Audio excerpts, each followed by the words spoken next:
It's just amazing to me. Are you guys over there at Secret Hideout deliberately trying to destroy this?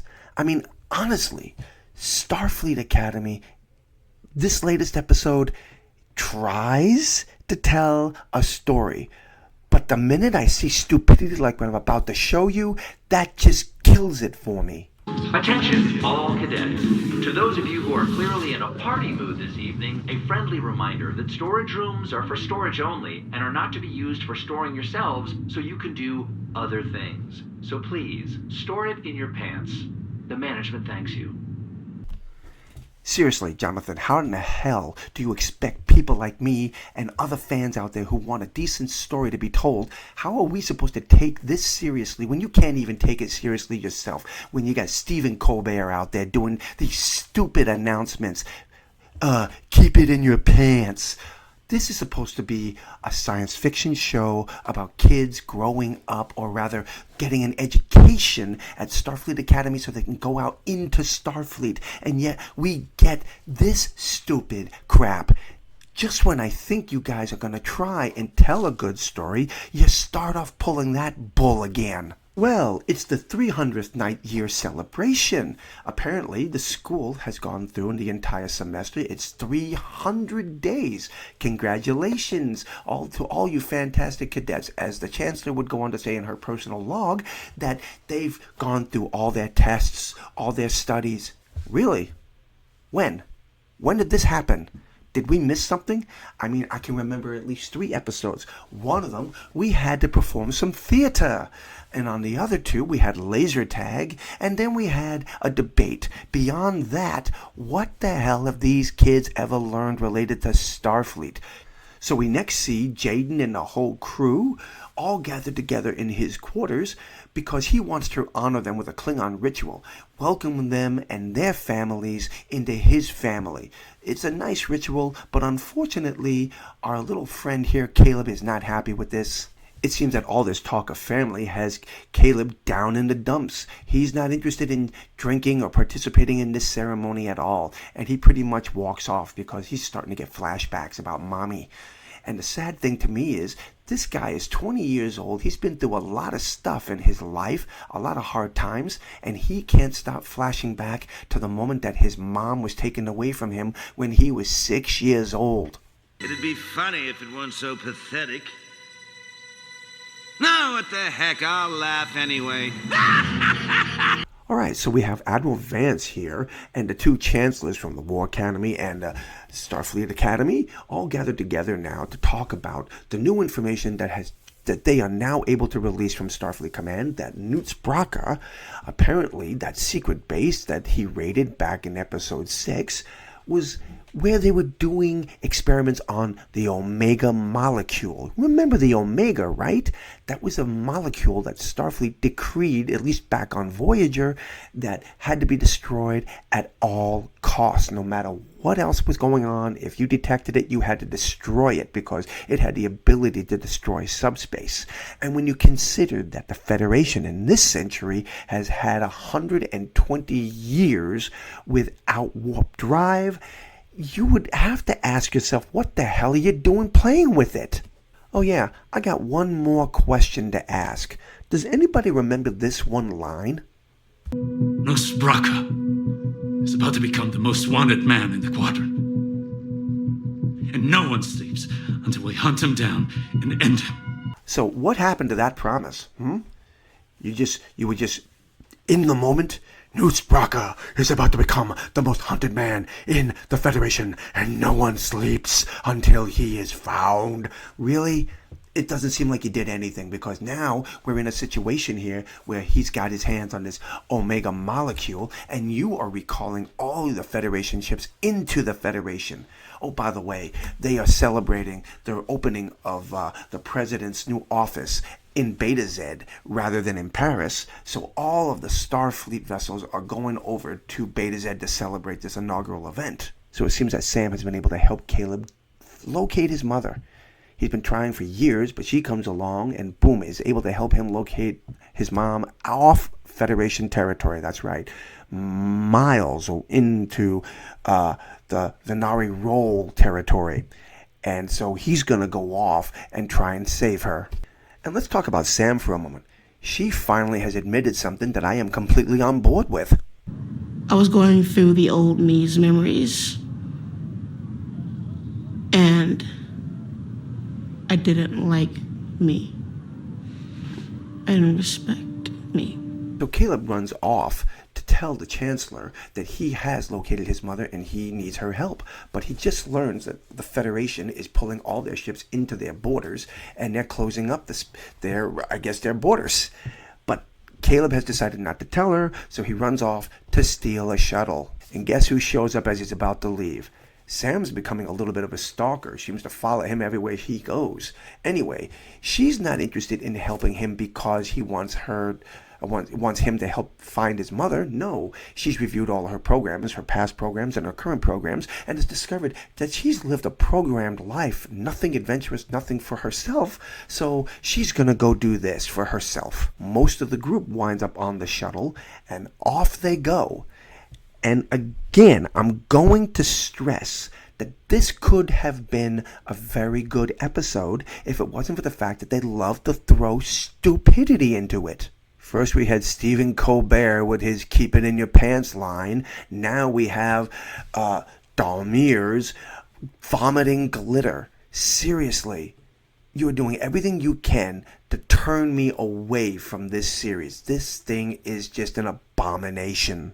So Jadine and Tamara have learned what Caleb was up to and have gone off to the Chancellor to tell her. So she's going to go off to Admiral Vance and tell him that she wants to go to the Federation border just to check to see if they can locate them. And he pretty much tells her, you can go, I can't stop you, but if you cross that border, I can't help you. So the kids were able to steal a shuttle from the Athena while it was at warp. And they found a warp tunnel that took them what would normally take days to get to this planet, 15 minutes. And in the midst of going through this tunnel, they damaged one of the nacelles, so now the ship lands on the planet and they have to find a way to repair it. But at the same time, Caleb is going to go look for his mommy. Okay, so they land on this planet hoping to find Caleb's mom. And a few minutes after they get there, Caleb decides to separate from them, hoping that he could, by going on his own, he could speed up the search. And while I'm sarcastic about this episode, no, don't get me wrong, it's not bad. I mean, it's more fast-paced than anything that they have done throughout the series so far. But the question that I have is, why is it every planet in the new Star Trek outside the Federation is always so dark, poor, and filled with some of the crummiest people ever? I mean, it's not like there can't be a balance. You can have good people mixed with bad people. They all look like they're out to do harm to somebody.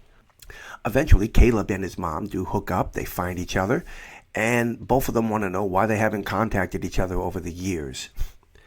And because he was gone for so long, his friends go looking for him, finally find him, and mom is freaked out because she has no idea who these people are. Can they be trusted? She even starts looking at their hands and their fingernails to see if they've done any work in their whole life. We've all been asking that very same question of these cadets at school. Have you done any schoolwork for this whole year?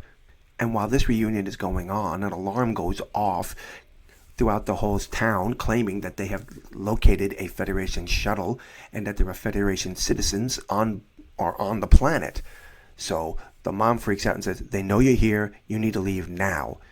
Caleb, after his mom leaves, informs them he's not going anywhere. He's staying with his mom, and that it was never part of the plan for him to stay with Starfleet. He just used them to help find his mother. And none of these people that he's with are very happy about it. When they start calling him a coward for wanting to run away from Starfleet now that he's found his mom, he tears into them, pointing out all their flaws. And I absolutely love this scene. And I know a lot of people out there are just going, yes, finally, someone calls these people out for who and what they are. But the point is here, he's only doing this because he wants them to abandon him. They don't want to leave him, but he's hurt them so much now that they're like, screw you, we're out of here. Okay, so Caleb and his mom are on their way out. They've ditched the cadets when an announcement comes up saying that the 3 cadets, 3 Federation people have been captured. And at that moment, Caleb realizes, oh, damn, I screwed up. And he goes off to save them. But before he does, he tells his mom that they're Federation, I'm Federation. And she just can't believe it. So the lead guard tells Genesis that they've captured their ship and they're tearing it apart. And Genesis replies, oh, well, that's not our ship. We came in on a cargo ship. And Caleb's mom jumps in and says, they were on a cargo ship. They tried to trade me for parts. You believe that? They tried to trade me. But the guard recognizes Caleb's mom. Caleb eventually shows up and there's a fight. And boom, Caleb's mom gets shot. Oh, could this be the end? Could it be over for her? No, it's not, because at that moment, the Athena warps into orbit.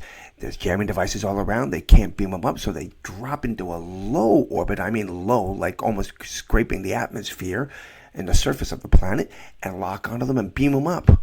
So the Athena jumps back into orbit and warps, but within a few moments, an isoelectric charge knocks them out of warp, and 3 Venari roll ships come around it and hold it in the tractor beam while it's trying to escape on full impulse power.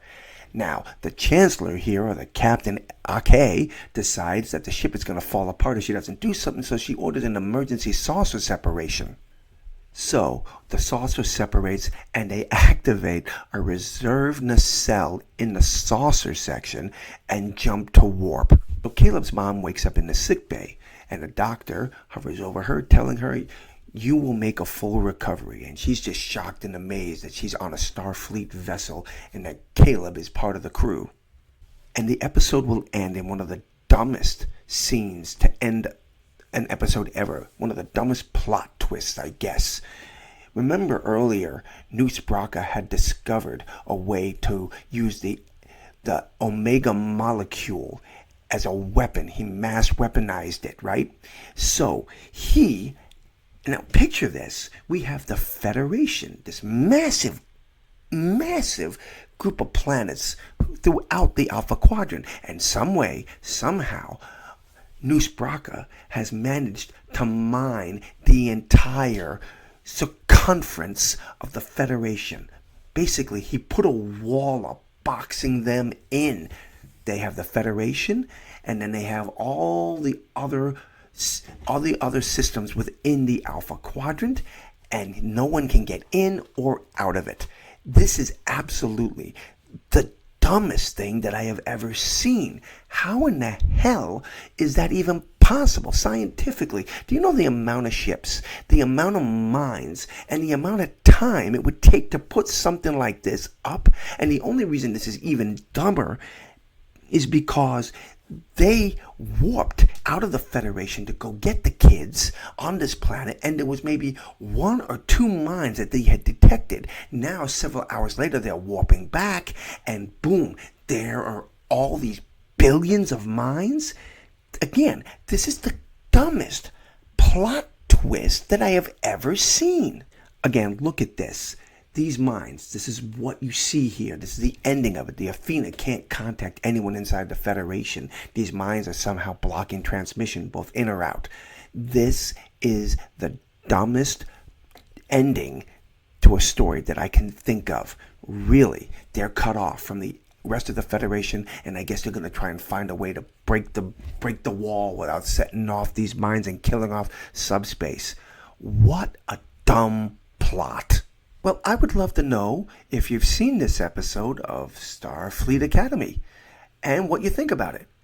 Please drop those comments below and let me know. Until the next time, my friends, God bless.